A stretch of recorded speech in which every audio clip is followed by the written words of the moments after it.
Hi everyone, আজ অনেকদিন পর একটা মিনি ব্লগ শেয়ার করছি। আজকে তারিখ হচ্ছে 12 তারিখ, আর আমি গিয়েছিলাম আমার পিসির বাড়ি ব্যারাকপুরে। পিসির বাড়ি গেলে আমার এত মজা হয়, আমি আমার ছোটো পিসিকে বু বলে ডাকি। তো বুর সাথে গিয়েছিলাম আমি বিকেলে একটু বাজারে মেনলি গিয়েছিলাম কারণ 13 তারিখ ছিল নীল পুজো, আর নীল পুজোর জন্য আমরা ফুল নিতে বেরিয়েছিলাম। এবার ফুল নিতে বেরিয়েছি, কিছু মজা করব না বা খাওয়া দাওয়া করবো না তা তো হতে পারে না। তো তাই জন্য টোটো করে বেরিয়ে গেলাম ফুল নিতে। তো আর তোমরা দেখতেই পাচ্ছ কত ফুল, মানে এত ফুল। আর এই নীল পুজোর জন্য ফুলের দামটাও বিশাল বেড়ে গেছে। তো যাই হোক, ফুল তো কিনতেই হবে মহাদেবকে তুষ্ট করার জন্য। আর এই যে আমার ছোটো পিসি, আমার আদরের পিসি, আমার সেকেন্ড মা।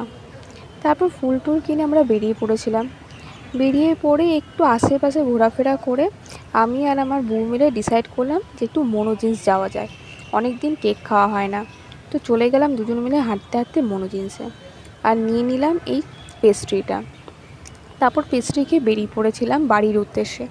বাড়িতে এসে তারপর চুল টুল বেঁধে বউর সাথে আবার গল্প করতে বসে গেলাম। আর এই যে আমার বউ। চলো, তা আজকের মতো টাটা।